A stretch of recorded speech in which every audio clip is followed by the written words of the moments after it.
Then, when you're done, what I would like for you to do on number 1 is write a phrase of your choosing. It can be whatever you want. It can be a funny little phrase you and your spouse were quipping around about this morning. It can be nonsense. It can be nonsense that only makes sense to you. Or it can be like a common phrase that, you might hear in a movie, like a famous line from a movie or something. Your choice. Just write an individual phrase on piece of paper number 1. You cannot. It was 1 week.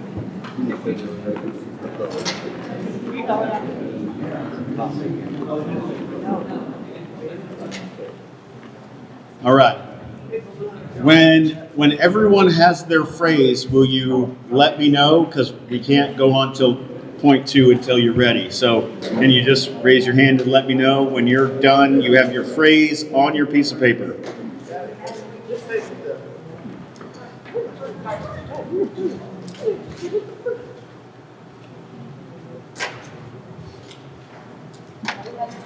All right. So here's how this works. You will take the entire stack and you will pass your entire stack with your phrase on top. Pass the entire thing one to the right.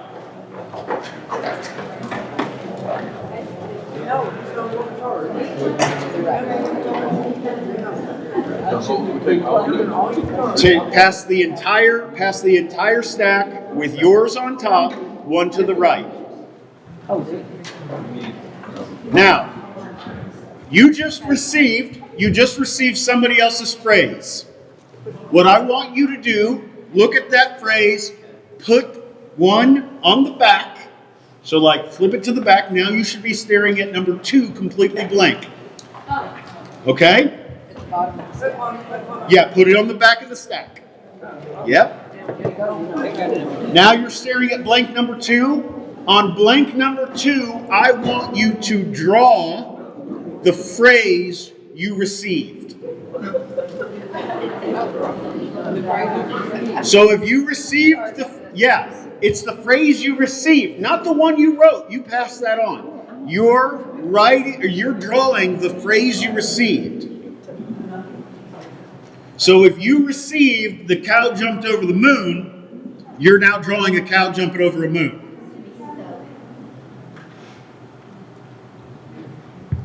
And I'll give you a little bit more time for this. And don't worry, we're only going to mock your artwork. You don't have to be a great artist, okay? But we will mock you. That's the point. I had to explain. With your drawing, there should be no words. So don't explain to me, oh, that's a drawing of a cow. Let me figure it out, okay? What if the number 1 was alphanumeric? If number 1 was alphanumeric, you got to find a way to symbolize it with a drawing. All right, and when you are done, if you will raise your hand so I know.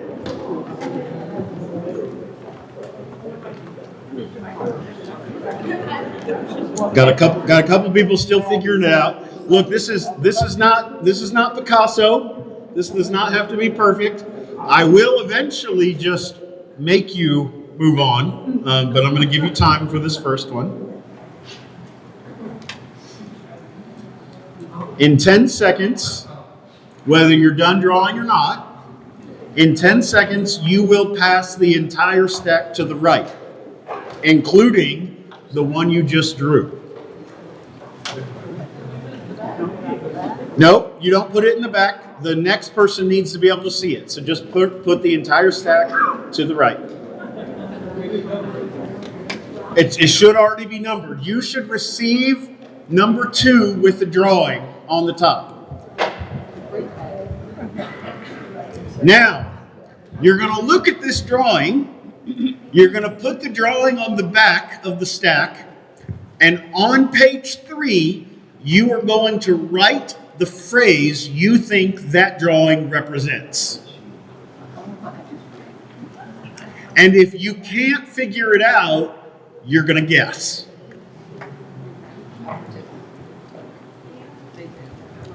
Yeah, definitely don't talk to each other. You're not allowed to ask for advice.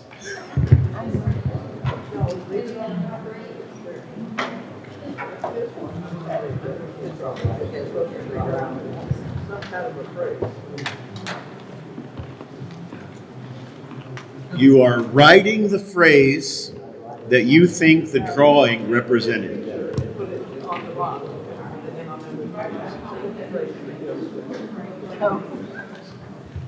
Would you know? I didn't do a very good job. 5, 4, 3, 2, 1. Pass the entire stack to the right. You have now received a phrase. Put that on the back of the stack and draw the phrase you received. So you're doing it again. You should have received a phrase.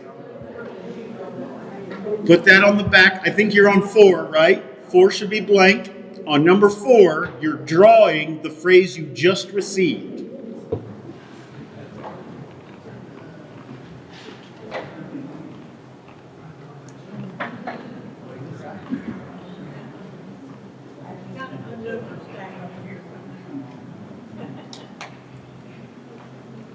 That's okay, as long as we can figure out how it progressed, that's all right.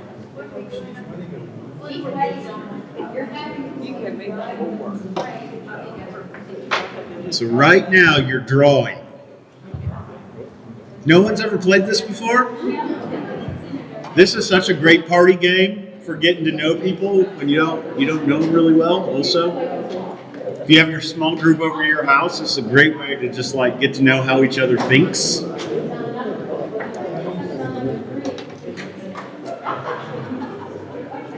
And then sometimes we run into hiccups, like over here, and we're like, we don't even know how this is happening, but that's all right. All right. Okay, you want me to come over and help?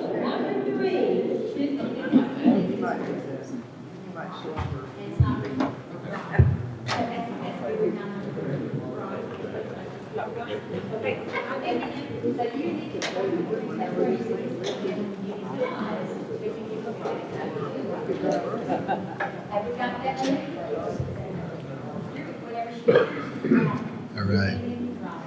Hey, the good part is we're on a drawing one right now, so you can add detail that might help the next person.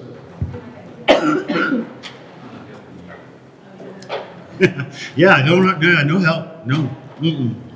Let the person next to you really struggle with your drawing. There's no way that could happen. All right, I will give us about 10 more seconds, and then I'm going to ask us to pass.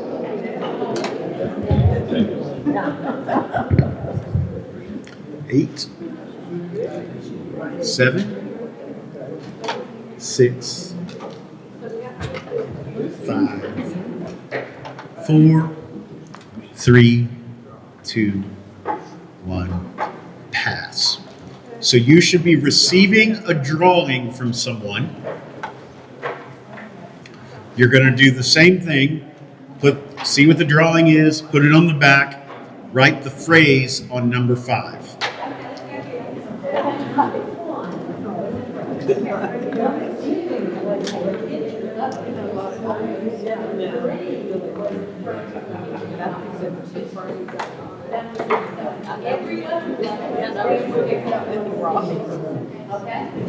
That's right. So every other one is a phrase.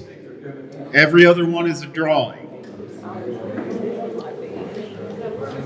Other than number 1, all the other phrases are guesses.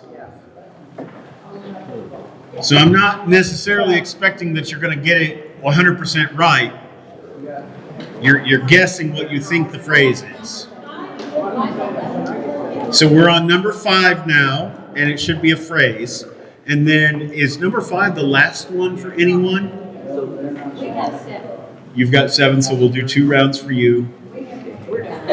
2, 4, 6 at this one, and you all are just about done. Yeah, when you get done, you can pass your stack back to the original owner, and they can kind of look at what happened with their phrase. We should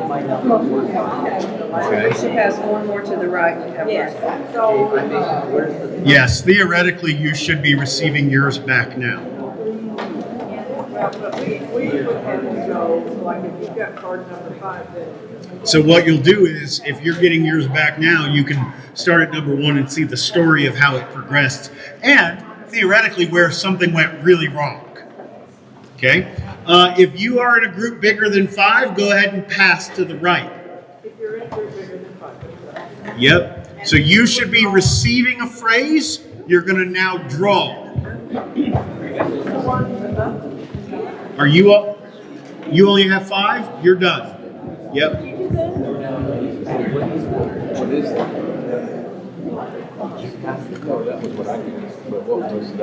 And then I think the biggest group is 7, so there should just be one more rotation and we should be done. Okay, I need to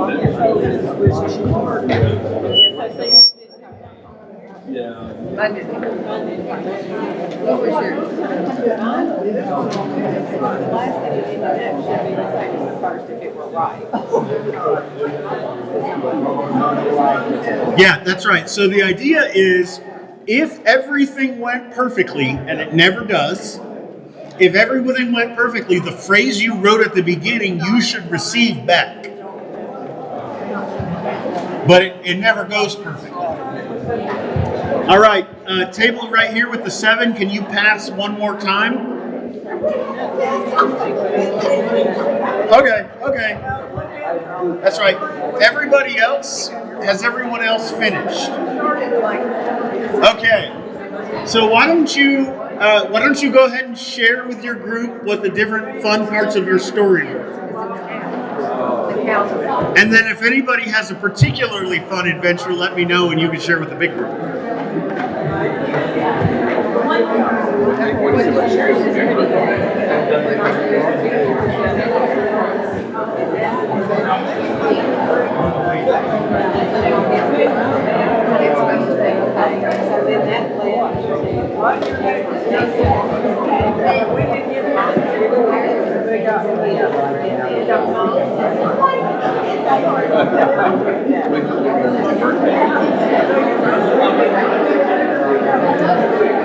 Mine was the cows.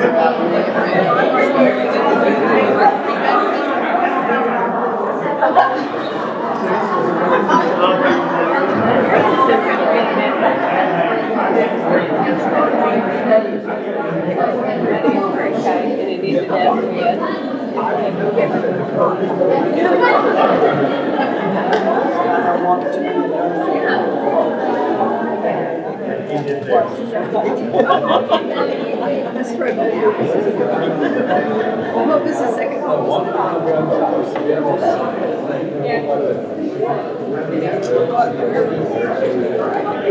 Oh, that's pretty easy. What was the third?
It's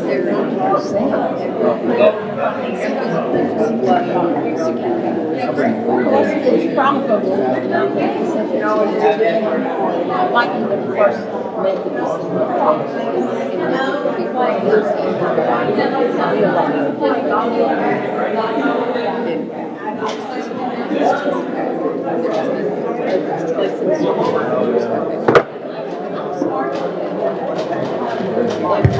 Okay, so here's the question that I want to start with here.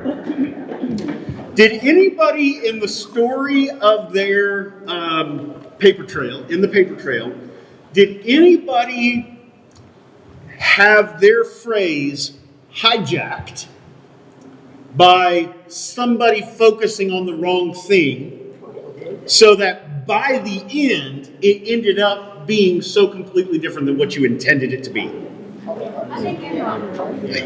Yeah, to varying degrees, right? So we had one back there that was like, Jesus loves me. And it stayed, right? Like the symbol of the heart was powerful enough that it came in the end to, what was it?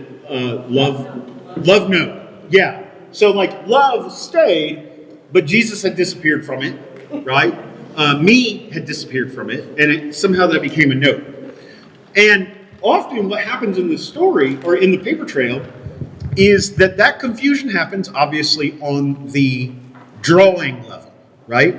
The person who's drawing knows what the original phrase is, but when they pass that and the person who has to write the next phrase, they have to interpret the drawing. Meaning, in order to interpret it correctly, the first thing you have to do is observe the point. But if you get distracted by some detail in the drawing that's not the point, then it throws off the entire process, right? So we're doing this with 5, 7 people. Some of the best things have been whenever I've done this with like 15 people. Because it's wild. Because what you'll see is exactly that. Never does someone's phrase come back. But what happens every time is that someone will observe something that's not there because, say, the drawing was bad and they got confused, right? And so they introduced something that wasn't really supposed to be a part of it to begin with. Or they focus really tightly on one specific thing to the neglect of everything else that's happening. And when you do that, you end up losing the original point. So here's what I want to do. I thought that would be a really fun way to talk about observation. When it comes to the Bible, I think one of the unfortunate things is, okay, so when I became a Christian in high school, I didn't have family that went to church. So I was told, you should read the Bible. And so I sat down to read my Bible, and I had no idea what I was looking at. And when you don't know what you're looking at, you're going to emphasize things that aren't really worth emphasizing. And in that, you lose sight of the bigger picture. So I'm gonna say an example of this that is relevant to us United Methodists, right? We, as United Methodists, just had a denominational split, right? Now, what your position is on same-sex marriage is not really my concern. My point is an interpretive one. That all the focus and the energy and the money and the anger that has gone toward that subject is misplaced because it takes one small element of the drawing and it acts like it's the whole thing. That's not to say it's right or wrong. I happen to think it's wrong. I happen to think we should affirm queer folks. But I don't even want to make a point about whether it's right or wrong here, except for to say the emphasis on it has completely distracted us. Let's take, for example, the Sodom and Gomorrah story, right? The classic passage that's thrown out against queer folks. Does anyone know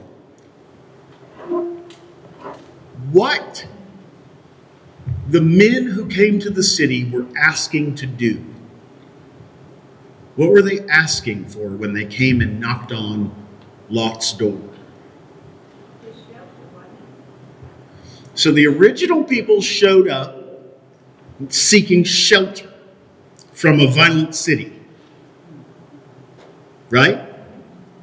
So then the men show up at the door and they say, send them out. We want to assault them. Now, how do we get from, here's a story about people fleeing violence who are potentially being assaulted against their will. How do we get from a story about that to all queer people should not get married and they should be condemned and they definitely shouldn't be approved by the church? That leap only happens when you're so focused in on one little detail about the story that you miss this is non-consensual. This is called assault, not love. Of course assault is wrong, right? So what I want to do is give you some skills for making observations about the text of the Bible, okay? So tonight, I'm going to give you some wording for that, okay? So I'm going to hand out a piece of paper here in a minute. I'm going to give you some wording for it. We're going to work through Genesis 1 and just make observations about it, okay? Tomorrow morning, I'll preach from Genesis 1. And then tomorrow night, we'll do a fun activity with the whiteboard and Genesis 1 tomorrow night. In other words, we will have spent, by the end of this weekend, we will have spent a number of hours in Genesis 1. And my hope is that we will realize there's still so much more for us to see. We got to sit longer and look at it. Okay? When they told me, just go read your Bible, I didn't have a clue what I was looking at. I had no ability as a 16-year-old kid, barely to read the newspaper, let alone a 2,000 to 6,000-year-old text written by people completely different than me, who were not having my culture wars arguments, written in a language that was completely different than mine, with completely different cultural assumptions than mine. I had no skills for that. So what I want to do is start building up those skills. Does that sound good to you all? All right. So what I'm going to do is I'm going to hand out a sheet of paper, and we're going to work through this sheet of paper. I'm going to hand out the sheet of paper. I'm going to read Genesis 1, and then we're going to work through this sheet of paper. Sound good? All right.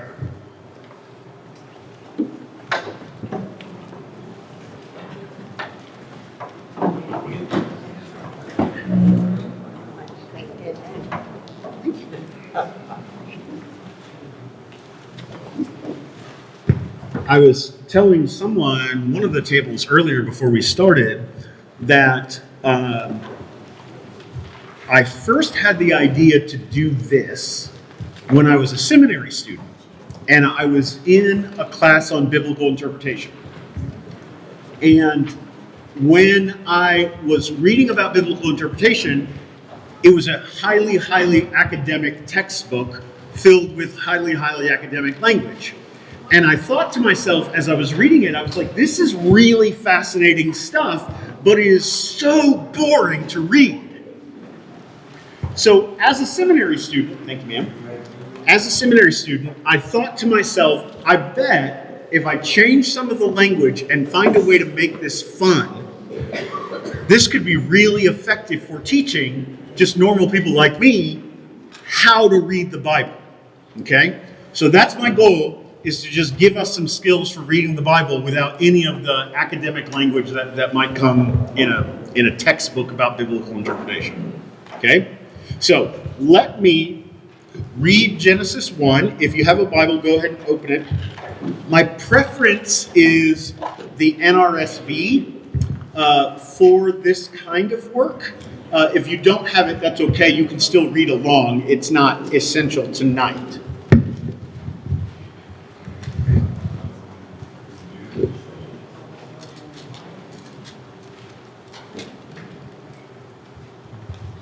Genesis 1.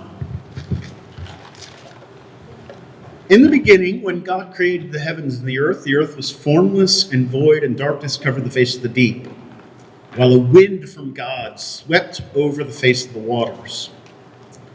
Then God said, "Let there be light," and there was light.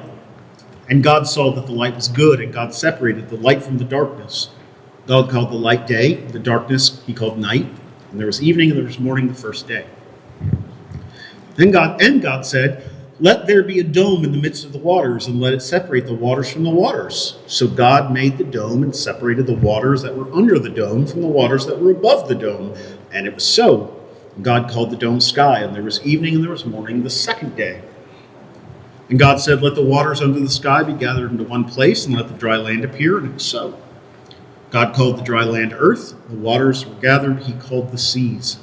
And God saw that it was good. Then God said, "Let the earth put forth vegetation, plants yielding seed, and fruit trees of every kind on earth that bear fruit with seed in it." And it was so. And the earth brought forth vegetation, plants yielding seed of every kind, and trees of every kind bearing fruit with the seed in it. And God saw that it was good. And there was evening and there was morning the third day. And God said, "Let there be lights in the dome of the sky to separate the day from the night, and let them be signs for seasons and for days and for years. And let them be lights in the dome of the sky to give light upon the earth." And it was so. God made the two great lights, the greater light to rule the day and the lesser light to rule the night, and the stars. God set them in the dome of the sky to give light upon the earth, to rule over the day and over the night, and to separate the light from the darkness. And God saw that it was good. And there was evening and there was morning, the fourth day. And God said, "Let the waters bring forth swarms of living creatures, and let birds fly above and across the dome of the sky."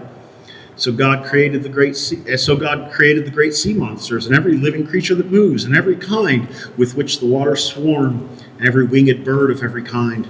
And God saw that it was good. God blessed them, saying, "Be fruitful and multiply, and fill the waters and the sea. Let the birds multiply on the earth." And there was evening and the morning, the fifth day. And God said, "Let the earth bring forth living creatures of every kind, cattle and creeping things, and wild animals of the earth of every kind." And it was so. And God made the wild animals of the earth of every kind, and the cattle of every kind, and everything that creeps upon the ground of every kind. And God saw that it was good. Then God said, "Let us make humankind in our image, according to our likeness. And let them have dominion over the fish of the sea and the birds of the air and over the cattle and over all the wild animals of the earth and over every creeping thing that creeps upon the earth." God created humankind in his image. In the image of God he created them, male and female he created them. So God blessed them, and God said to them, "Be fruitful and multiply, fill the earth and subdue it, and have dominion over the fish of the sea and over the birds of the air and over every living thing that moves on the earth." God said, "See, I have given you every plant yielding seed that is upon the face of the earth, and every tree with seed in its fruit. You shall have them for food. And to every beast of the earth, and to every bird of the air, and to everything that creeps on the ground, everything that has the breath of life, I have given every green plant for you." And it was so. And God saw everything that he had made, and indeed it was very good. There was evening and there was morning, the sixth day. Thus the heavens and the earth were finished, and all their multitude. And on the seventh day God finished the work that he had done, and he rested on the seventh day from all the work he had done. So God blessed the seventh day and hallowed it, because on it God rested from all the work that he had done in creation. Word of God for the people of God. So, what I want to do is work through this piece of paper, and what we'll do is we're going to work our way down the left side first. We're going to come up with examples that we're all familiar with from pop culture, and then we're also going to look at Genesis 1, okay? So, here's what these are. These are simple categories for you to make observations on any biblical text that you have, okay? So these categories that you have will apply to any biblical text, not just Genesis 1. We're going to do Genesis 1 because it's just an easy one. It's also one we're kind of familiar with, but maybe not as familiar as we might think. And Genesis 1 is also highly structured, so we can find almost every one of these in Genesis 1. So let's start here. On the left side, we have what I call main relationships. These are simple observations that you can find either across the span of a biblical book or in any individual passage or even verse. So let's start working. In Genesis 1, there are many, many repetitions. So the first thing you want to do is just say, what? If I want to understand a passage, the first thing I want to do is observe what are the repeated things. Okay? So the repetition of the same or similar terms, phrases, ideas, we might even say images. So you tell me, from Genesis 1, what are some of the repeated words, phrases, ideas, or images? And God said. And God said. This is a key one. This is said at the beginning of every day and repeated at the end of every day. All of the first 6 of the 7 days, right? Speaking is the repeated emphasis of the Genesis 1 author. This God creates through speech. Okay? Not only that, but after this God creates through speech, with God's speech, God then says, this is good. So what has been created through speech is now proclaimed good through speech. Now, we don't have a lot of time to go into this, but this is supposed to be in contrast, actually. Remember, this is an 8,000-year-old text. They're not having arguments like we're having arguments about how old the earth is. They're actually arguing with the Babylonian religions about how the earth came to be. The Babylonians said the world wasn't created through speech. The world was created through gods reproducing each other, the world with each other, through gods doing violence against each other, ripping each other's bodies apart and planting seeds in each other's bodies that then became the creation itself, right? So what you have in Babylon is a very violent beginning to the creation story. Contrast that with the Genesis 1 story, which is decidedly, intentionally peaceable. It's about speaking creation into existence, not forcing it or doing violence to it. Okay? What else is repeated in Genesis 1? And God saw that it was good. So now we have a statement of A, quality, and possibly B, moral goodness, right? In other words, the idea is that in each day, the world becomes more and more good, and it is God's blessing or statement that it's good, right? This is a God who delights in the creation, who doesn't see it as an object to be used, who delights in creation. And that delight is repeated. Now, I mean, you tell me, this will go places in the Bible Belt, won't it? You're talking about in the Bible Belt, the primary religion says the first thing you need to know about yourself in creation is that you're corrupted by sin and that you're a dirty, rotten, filthy sinner. Right? I know you know this. You passed the same billboards I passed on my drive here.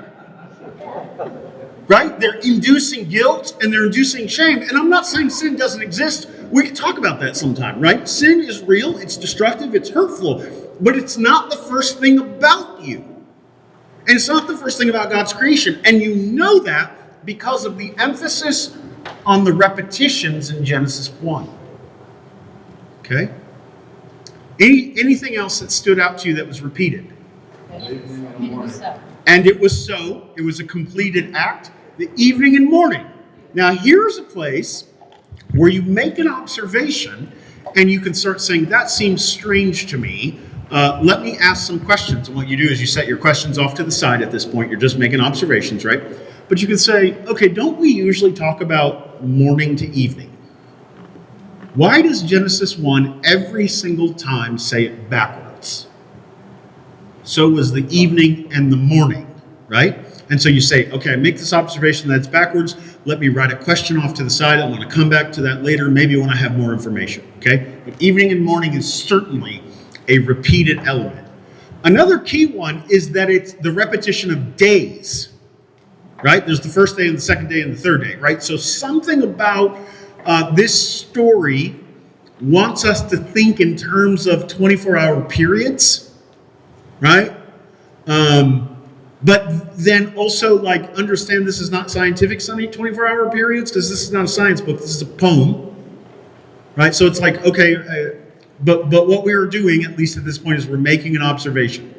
You're also observing there's 7 days a week. That's right. You're observing that, at least in the biblical story, the rhythms of time itself are established in the first book of the Bible, or in the first pages of the Bible. Time itself. Also, if you're Jewish, it's not a surprise that it ends on Saturday and God is resting, right? So that's, all right? So, this repetition of days goes 7 full days, but God's creation repeats only for the 6 days. The 7th day, there's no creation, right? So you say, oh, I observe that the repetition breaks down at that point. Write myself a little question off to the side. Why? Why doesn't God create on the 7th day? Like, does God have to rest? I mean, I understand why I need to rest. Does God have to rest? Right? So you're asking questions over on the side. Let's move on, because I think we could go on for a long time noticing repetitions in Genesis 1. Okay, but then we wouldn't be able to get through the rest of this. Next is contrast. This is simple, right? This is, you can go all the way back to American Hollywood Westerns, right? You got the black hat cowboy is clearly the bad guy, and the white cap cowboy is the good guy, right? And you're like, oh, there's this symbolic contrast to them. Even the colors of their hats are symbolically telling me about their character, right? Now, contrast is simply when the difference between 2 or more items is highlighted. Okay? So where are the contrasts in Genesis 1? Where there's the difference between 2 or more things is highlighted. Darkness and the light. I'm sorry, go ahead. Darkness and the light. Darkness and the light, right at the very beginning of day 1. Right? God separates the darkness and the light. Okay, what else? Evening and morning. Evening and morning. Okay, how about this? That was day 1. What was contrasted in day 2? Water from what? Sky. Water from sky. Okay. In particular, what happens is it's the water below from the water above. Right? So if you're just observing it, the real contrast isn't even sky, it's the water that's up there versus the water that's down here.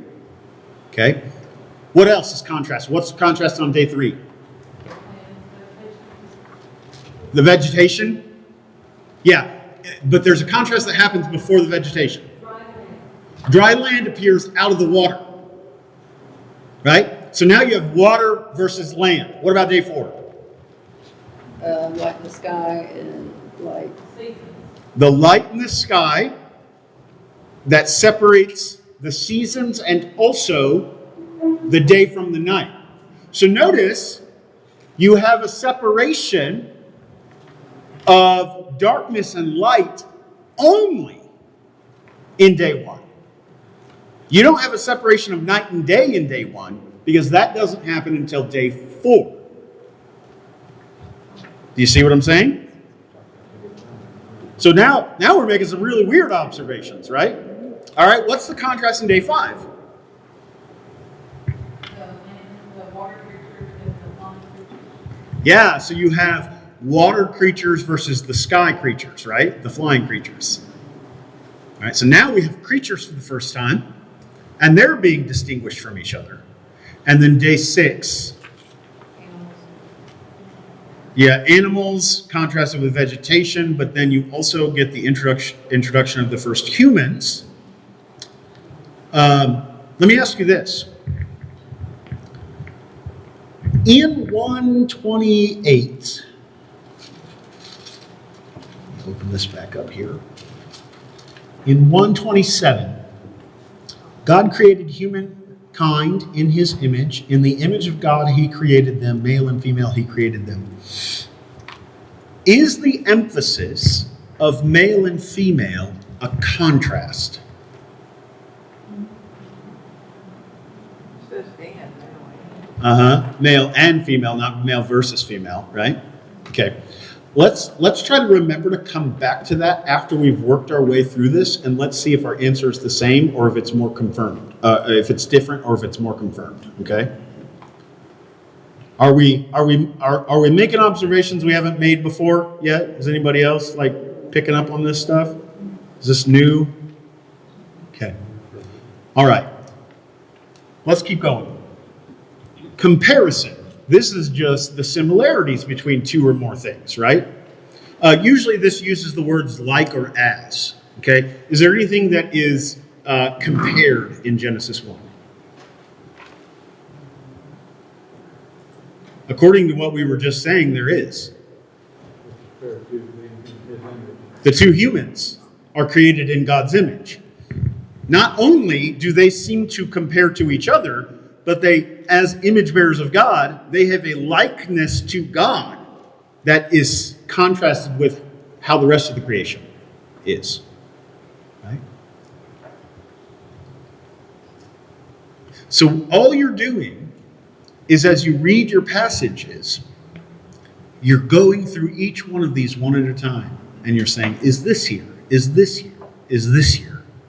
Next, climax. This is a little more fun. This is a movement from less intensity or less importance to more intensity or more importance. Does Genesis 1 move from lesser importance or lesser intensity to more importance, more intensity? Well, if you want to assume the humans made in the image of God are more important than Okay, so one would be there's a movement toward the creation of humanity, right? So each day is building on itself until the creation itself is prepared for the arrival of the humans. Okay, also, what is her name? You were shaking your head. What were you going to say? Oh, okay. Yeah. I might even go one beyond that. And then the humans have dominance over everything. Okay, so part of the climax is that humans are given rule over everything else, right? So there's an increase of importance and intensity just in describing them as having rulership. So, in other words, what we're seeing is that at least day 6 seems to have this kind of weightiness to it. We also see it in the fact that day 6 has like twice the number of words any other day has, right? That's sort of the author's way of saying, hey, this is really important. I'm going to spend a lot of time talking about this, right? What were you going to say, man? No, I'm here. I'm going to push us one day past that the climactic moment of the creation story is actually day 7, the Sabbath day. And if we were Jewish, we would be like, oh yeah, definitely. Humans are not the crown of creation. The Sabbath is the crown of creation. Even God ceases from work, ceases from creating on the Sabbath day. Now, one of the reasons that I think it's important that we observe texts, not just individual texts, but that we know how they fit in a larger story, is precisely because the way our Bible translations, every single one of them does this, absolutely destroys our understanding of Genesis 1. Did you notice that when I was reading, I got to the end of Genesis 1 and I kept reading? And did anyone else say, oh my gosh, when is he going to stop? You're like, how long is he going to read? Read through verse 4, because Genesis chapter 1 should end in Genesis 2:4. That should be the end of the chapter, because the Sabbath day is the seventh day. It's a part of the larger story, right? Things begin to change once you get to 2:5, okay? And if we were spending time there, that's totally worth it too, but we're not. The creation week goes through day 7. So in other words, when you're making these observations, do not let the verses and the chapters distract you. I heard it said once that the people who put the chapter and verses in our Bibles were probably riding on horseback, and they just like were bouncing up and down, because it gets really, really random. And there's not a lot of ebb and flow. And sometimes, like a chapter break, especially when you're reading in Paul, it just happens in the middle of a sentence sometimes in Greek. It's in the middle of a thought, and you're in a new chapter, but you think as an English reader, oh, when I get to a new chapter, like there's a reset in my mind that happens. And we got to understand, like, the Bible is inspired by the Holy Spirit. Those chapter and verse numbers are not, okay? They're not. They're often wrong and unhelpful. Okay, so let's keep going. Introduction.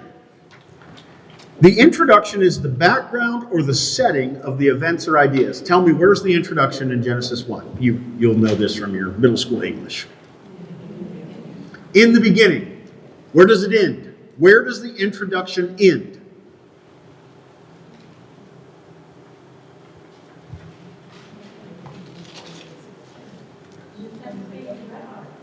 In the beginning, God, that's just a phrase. Is that the end of the introduction? No, it was dark over the deep sea. So now we have darkness over the face of the deep, and there's a wind. Are we still in the introduction at that point, or are we into something new at that point? So one of the things is that actually Bible scholars disagree about this historically, but more recently they'll say, no, the introduction actually goes right up until God says, and let there be darkness, or light, and let there be light. That everything before the phrase, and let there be light, is a part of the introduction. Okay? It's giving us background. Before God creates anything, there is darkness, there is wind, there is formless void. Now, you and I have been told God creates out of nothing, right? Does that introduction sound like there was nothing? Or does it sound like there was something? Chaos. There's some chaos. There's formlessness. There's void there. So I'm not like coming in, trying to radicalize you to some weird interpretation. What I'm doing is I'm just asking you, observe what's in the passage. There's already stuff there. Okay? Also, I would say that every day of the creation week has its own introduction, and God said, right? Every day, the introduction is God wakes up in the morning and like a rooster just starts crowing, right? And God said, and stuff starts happening. Next. Pivot. This is one of the more fun ones. This is a place of radical reversal or complete change in direction within a story or an argument or a passage. So everything is going a certain way in the story or in the passage, and then something happens and everything completely shifts. Does anything like that happen in Genesis 1? Something happens between day 6 and 7, right? The creation of the humans seems to be this pivotal moment where then everything changes, where God doesn't create anymore, right? So you have a pivot. So if you're drawing it, I like to draw, this is why I came up with a paper trail idea as a biblical interpretation thing, is it looks like the story is going one way, an event happens, and the story goes a different way maybe than expected. A classic example I like to use of this, and if we were doing the Gospels, I would talk about this, is what event got Jesus crucified? John, it's In John, the pivot is the raising of Lazarus from the dead, right? Jesus raises Lazarus from the dead. From that time on, they try to kill him. What is it in Matthew, Mark, and Luke? Temple. Temple cleansing. For 3 years before that, Jesus has been out there healing people, teaching parables, teaching in synagogues, doing all of these things, and they might have got upset with him, but they weren't killing him. When Jesus marched into the temple on the Passover, he started tossing over tables. That was the pivotal moment that changed everything. Okay? So now, already, we have a problem. John's gospel tells us, does anybody remember, any of you Bible nerds, remember right off the top of your head, where the temple cleansing happens in John's gospel? It's early. Way early. 2nd chapter early. In John's gospel, the temple cleansing happens right here. It's annoying. It sets them in opposite, it's annoying to the people. It sets him in opposition to people, but it's not what gets him killed. It's when he raises Lazarus from the dead. But the synoptic gospels, they place it at the end of the story. And they don't even mention Lazarus getting resurrected from the dead, right? So now all of a sudden, even within our gospels, we have 2 different, pretty significant biographical discrepancies, right? What was it that actually got Jesus killed? And our tendency, and I've been around church groups that want to do this, right? Here's my question. When did Jesus cleanse the temple in his ministry? The beginning or the end?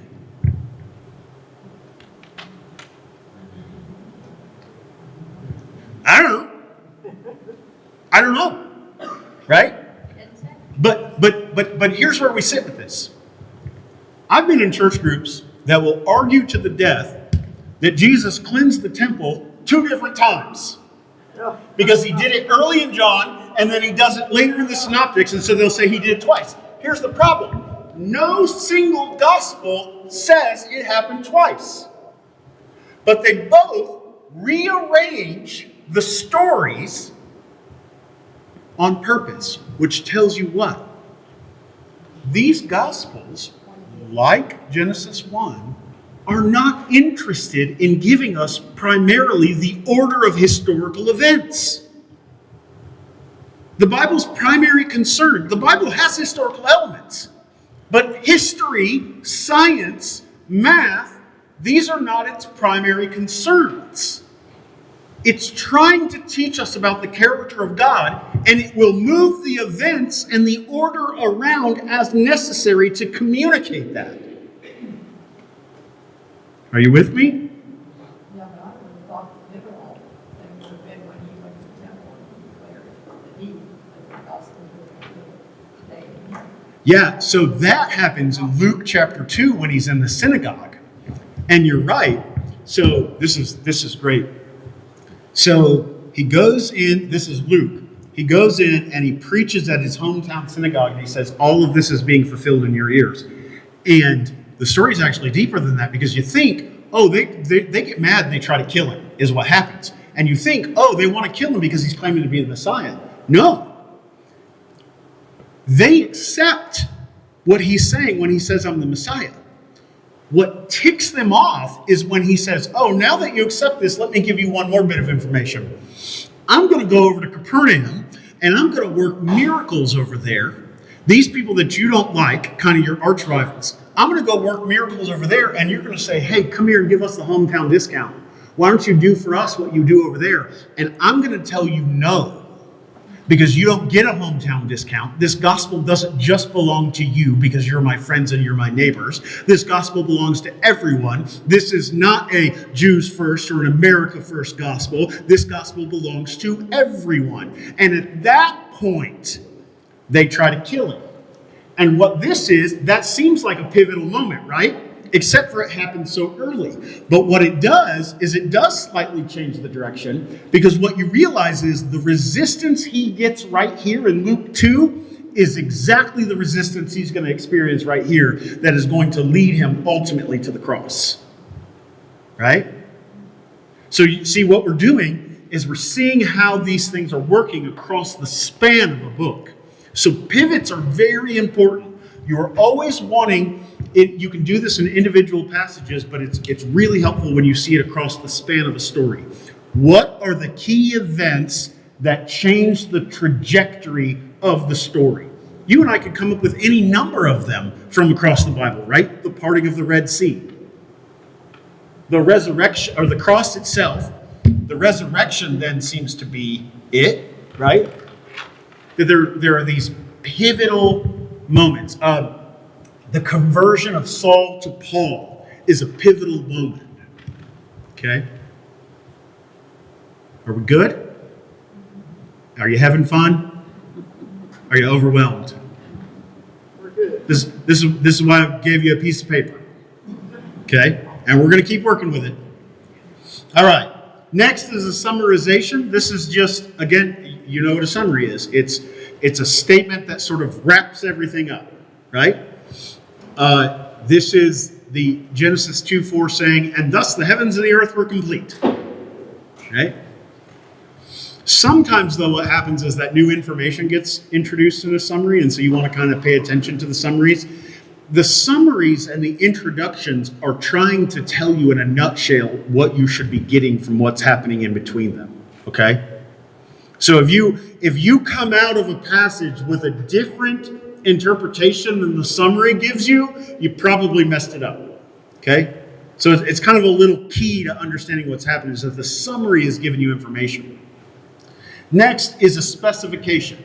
All right. So the specification is a movement from a general statement to something specific. Okay? Give me an example of a movement from a general statement to specifics in Genesis 1. The light, the day, the same as light, and then. Yep. Okay. So you're picking it up. Yep. You're right around it.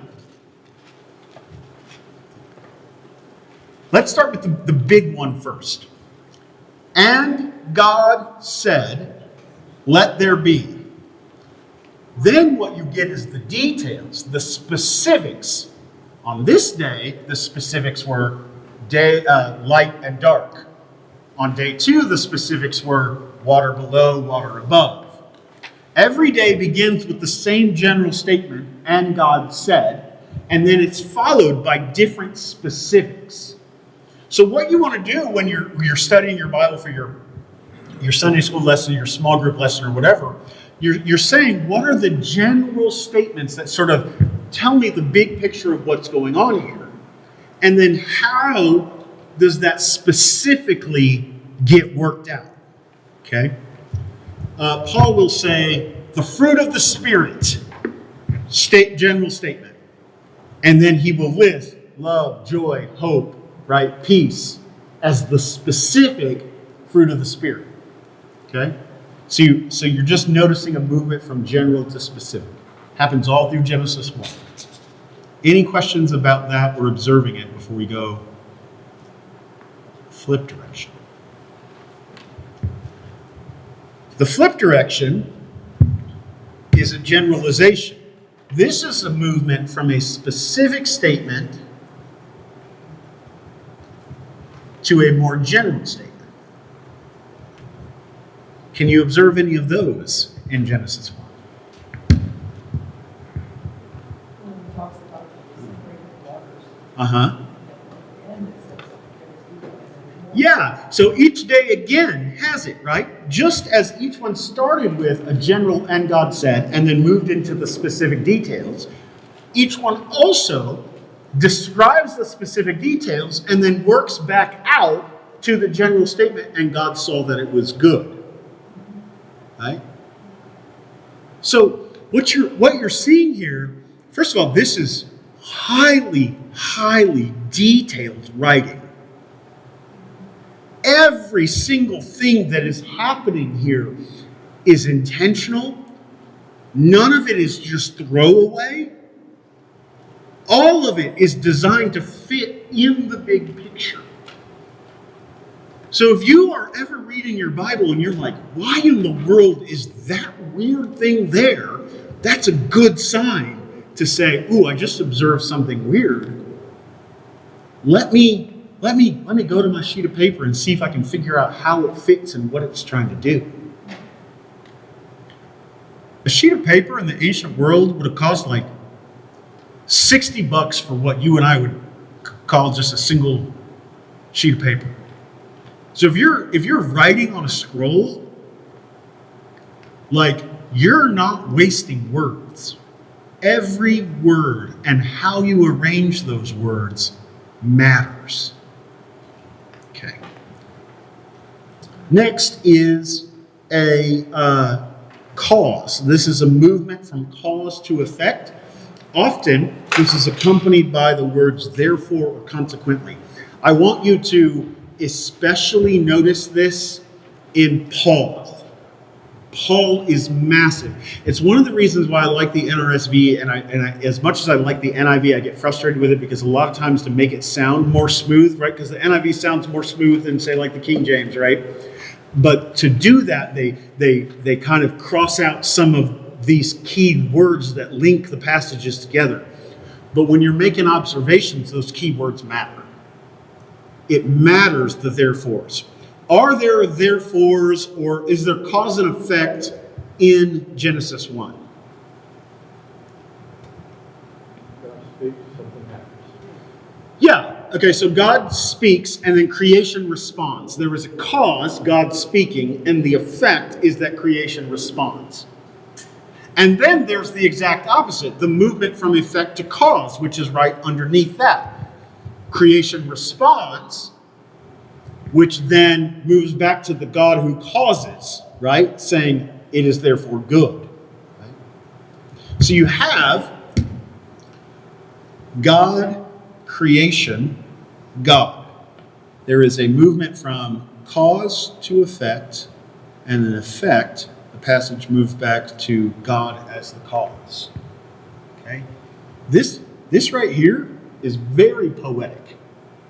Right? It's like you can go back to first grade when you were practicing writing poetry, and you knew that there was, each line was somehow connected to the next, connected to the whole. This is very refined poetry. We good? We're still moving. Anybody have any questions? I love the talking back and forth, so if there's questions, like, you can bring them up. All right. Okay, next is the means. This is a movement from means to end. Again, this is going to matter in Paul, but it's a description of how things happen. Usually this comes with terms like a statement of purpose, which is in order that or so that, or a description, which is by or through. So let me ask you this. What is the means by which God creates the world in Genesis 1? Spoken word. So all we're doing is observing the means, and we're labeling it. Again, I think the most powerful thing you can do in biblical interpretation is slow down long enough to observe and note it.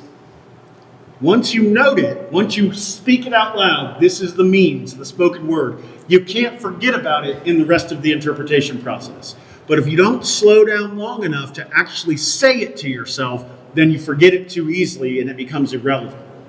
Okay? So I think one of the things I hope you can see right now is that this is not a simple process, right? I mean, it's not super complicated. We're all doing it, right? But it's not just a matter of sitting down with Genesis 1 and just like reading it one time and being like, oh, I've got this passage all figured out. No, in fact, these things are endless in Genesis 1. If you really want to see how thorough it is, you're going to have to read that passage over and over and over again. As much as I love, I love those, like, read the Bible through in a year programs, like, I would never criticize anyone who does it. One of my frustrations with those things is you're reading so fast through there to get through it, that you might understand the big picture of the story, but the details that are happening in the story, and the details matter. The details get lost because we're not spending time making observations. Okay? All right, next is preparation, realization. This is a problem or a question followed by a solution or an answer. What is the problem that Genesis 1 is trying to solve? Chaos. Because we read the introduction, and because we labeled it as an introduction where there's formlessness and void, we now know that the solution to the formlessness is the order and the creation that happens in days 1 through 6. And in particular, we said earlier that the climax is day 6 because the humans are made. What does that tell you the human's job is? We're the agents of order. You're making these observations. You're doing this.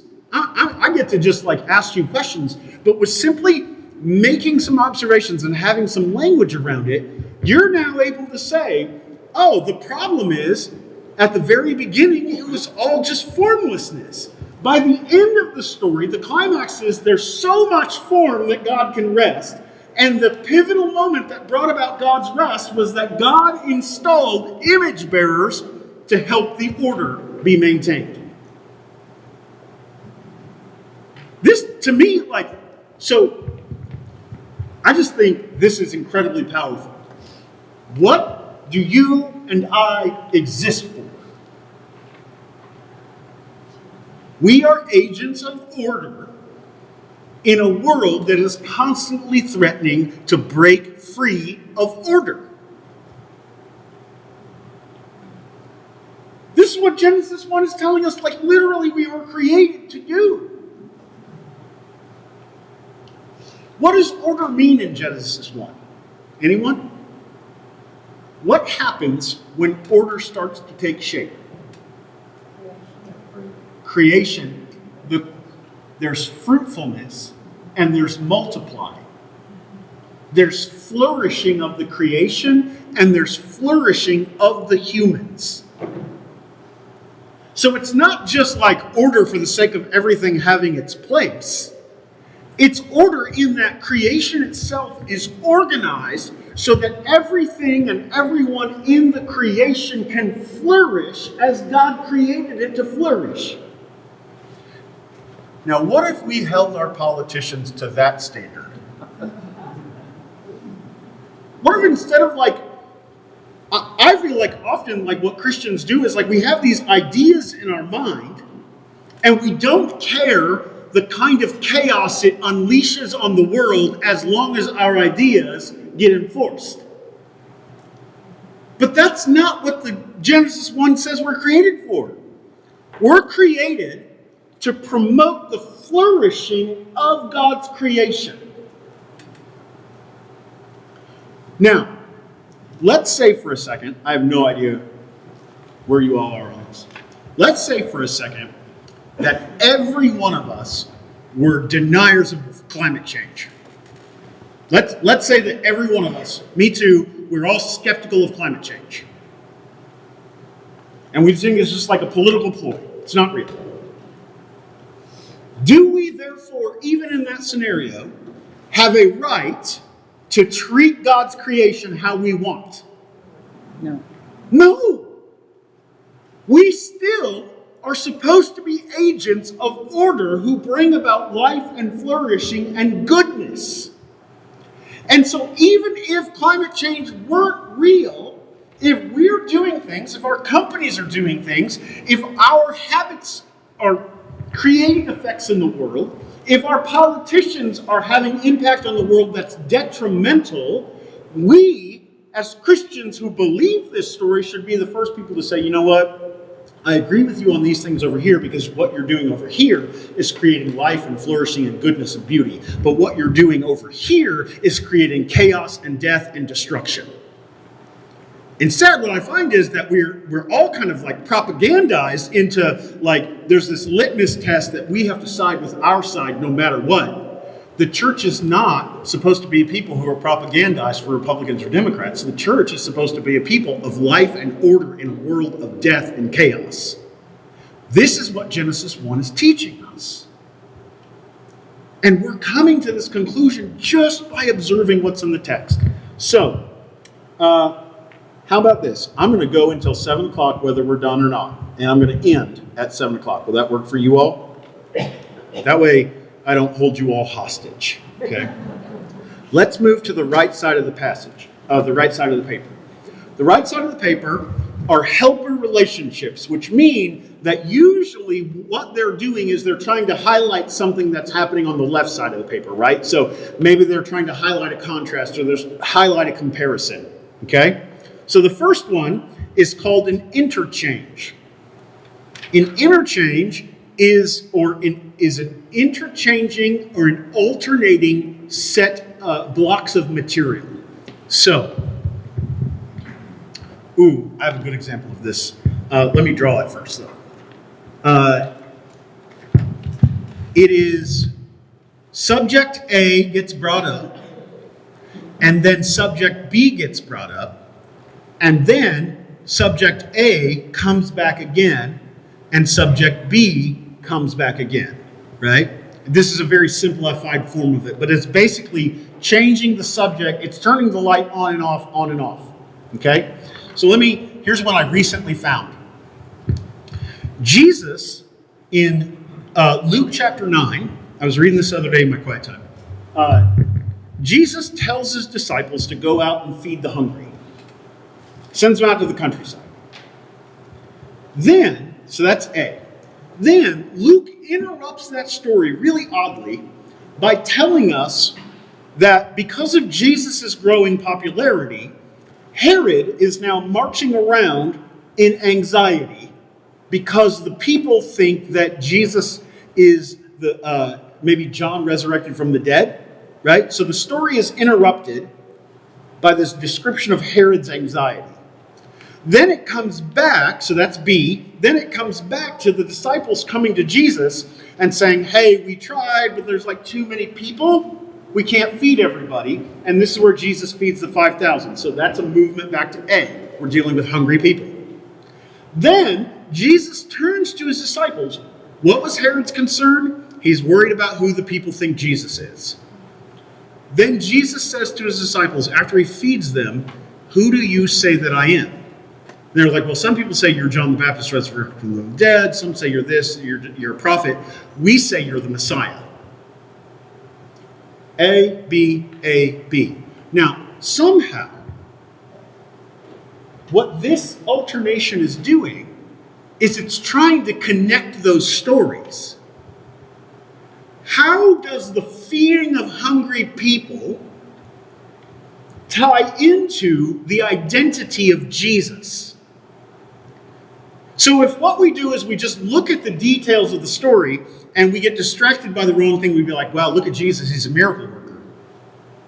That's great, he is a miracle worker. But the point is, they say, we think you're a prophet, we think you're a miracle worker. And that's not the fullness of who he is, right? So if all we do is get distracted by Jesus works miracles, that's not sufficient. And yet clearly he's working miracles. What Luke is trying to do is get us to wrestle with the identity of Jesus. Is Jesus John the Baptist resurrected from the dead? Well, no. So they say, Jesus, you're the Messiah. Does anybody remember what Jesus said? It's the craziest thing. Don't tell anybody. He said, go feed 5,000 people who are hungry so that they'll know that the kingdom of God has arrived. But when you then proclaim alongside it, I'm the Messiah, I want you to not actually proclaim that. Don't tell anybody. It's the craziest evangelism strategy ever. But why? Why does he do that? The answer is what this is pointing to. This is about Jesus' identity, right? Luke is asking, who do you think Jesus is? Herod was wrong. Jesus is not John the Baptist raised from the dead. The crowds who got fed are wrong. Jesus is not just a miracle worker or just a prophet. Peter seems to get it right, saying, you are the Messiah. Jesus tells him to be quiet because even though he uses the right words, he doesn't have the right idea. How do we know that? What does Jesus tell him the Messiah is going to do? God. Yes. Peter says, you're the Messiah, the Son of God. And Jesus says, shush that stuff up real fast. The Messiah is going to die on the cross. He's not going to be the military leader who works miracles and overthrows Herod. He's going to die. And the reason he tells Peter to shush it up is because Peter is waiting for Jesus to pull out the sword and become the Messiah he wanted him to be. And Jesus is saying, I am going to fail you if that is your expectations. Your words are right. I am the Messiah. Your concepts are wrong. The whole thing is about our misunderstandings about Jesus' identity. We get this from A.B. Okay? All right. Next is bookends. This is one of my favorites. I called this bookends because each of us, the bookshelf on our we all have like a bookshelf, and sometimes like we have the little bookends, the little metal or plastic designer things at the end that holds all the books together. So a bookend, a literary bookend, is a repeated phrase or idea at the beginning and end of a passage. And what that phrase is, usually it's an introduction and a conclusion, right? And the idea is that everything in between is about the subject, about the same subject. Okay?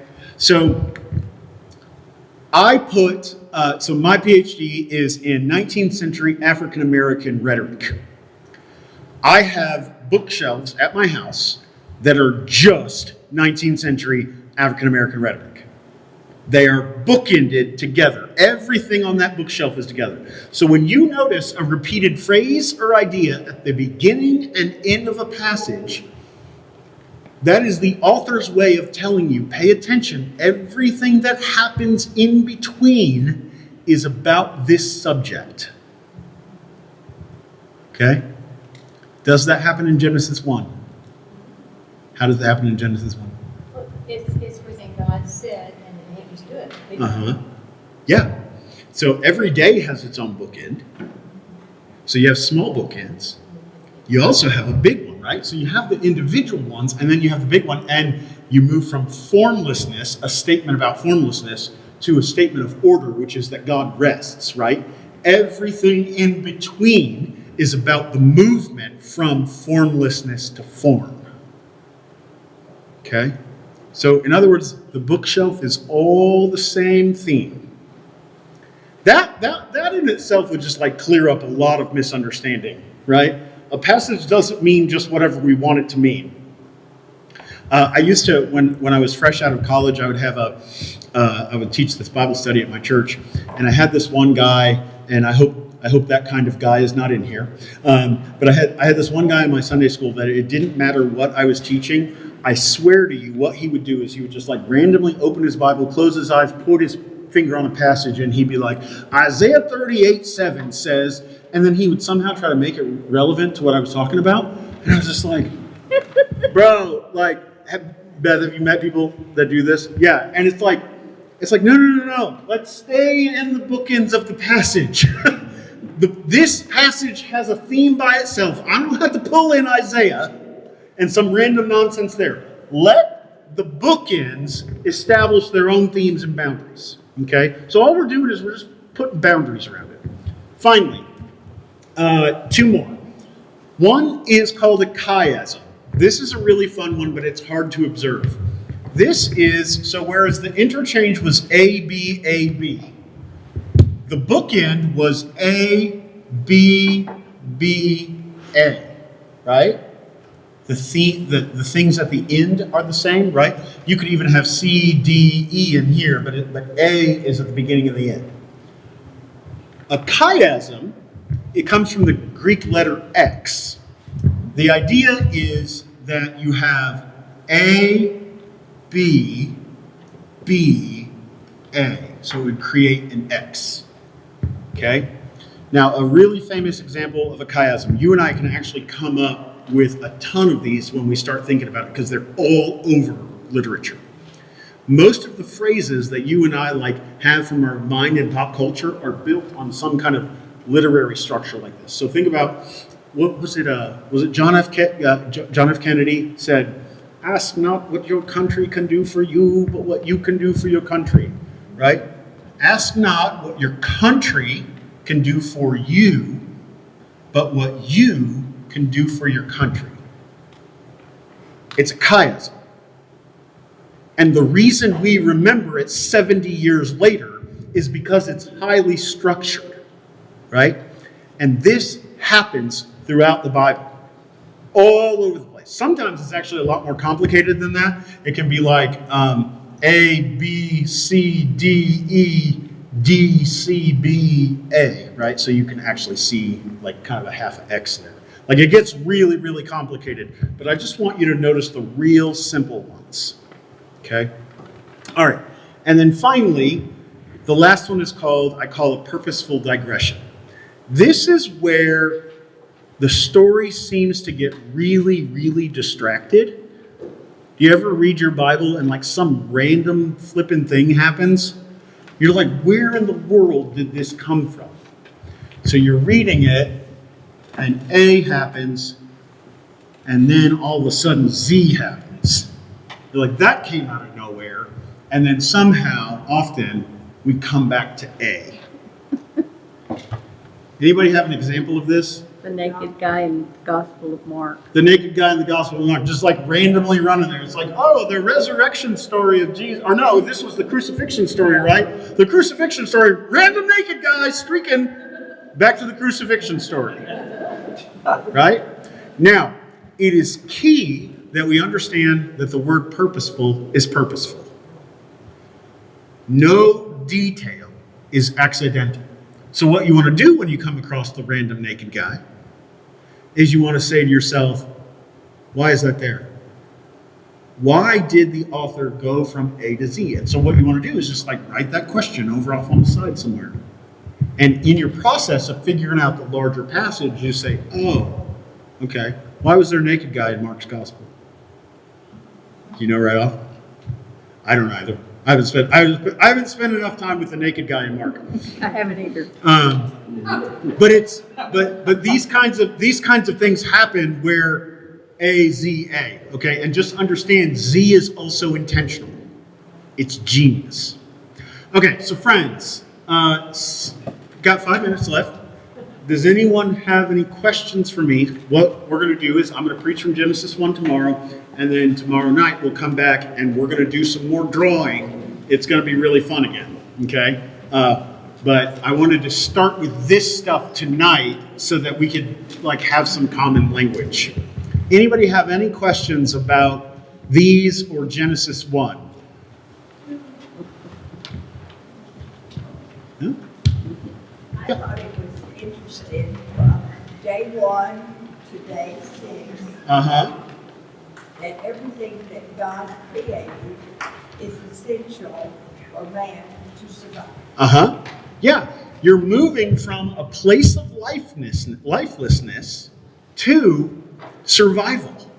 And every day things are added that are essential for our survival and our flourishing in the world.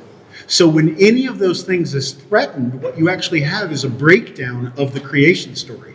When the animals can't thrive, when the plants can't thrive, when the water is polluted, when the air is polluted, all of that moves us backwards in Genesis, back toward chaos or formlessness. That's great. Yes, ma'am. In 26, God says, let us make mankind in our image. And then 27, God created in his image. Yep. I feel like I understand us, but why do we move from us to his? Yeah. Okay. So she just made the observation. We noticed that God says singular, and then now we get a plural. Let us make mankind in our image, humankind in our image, and then goes back to the singular again. Right? Yes. I don't know. There's a couple different answers that are proposed. One is a classically Christian answer is that God's referring to the Trinity, right? I don't know that Genesis 1 was thinking about the Trinity, seemed like it would have been a great place to explain it more, But I think a more likely answer is God is actually depicted in Genesis 1 as a king who is sort of taking a broken down town or nation and bringing life out of it, right? So the world is now flourishing. What you do at the end of the week, if you're a good politician, is you look at all that you've created, all the life and the flourishing that you've created, and you can rest and delight in it, right? So what you have in Genesis 1 is actually kingship, language, and imagery. We would all see it if we were like ancient Jews. I would guess that my take would be that that's the royal we, that God is sort of speaking of God's self in a royal we. We have done this, right? But I could also be wrong. I am not sure why it is necessary. That's a place I could spend. So what you want to do is you make this observation. You say the repetition breaks down at this point. It seems like a random digression. What if it's purposeful? How do I figure out what that answer is? It's a great example. Anybody else? You all are so much fun. Thank you for letting me try the paper trail game with you all. I had no idea how that was going to work. I was just like, I love this game. Maybe it could be a really fun way to teach the Bible. So if it didn't work, I was never going to try it again. So it seemed to have worked unless you tell me otherwise. So I'll see you all tomorrow morning. Thank you all.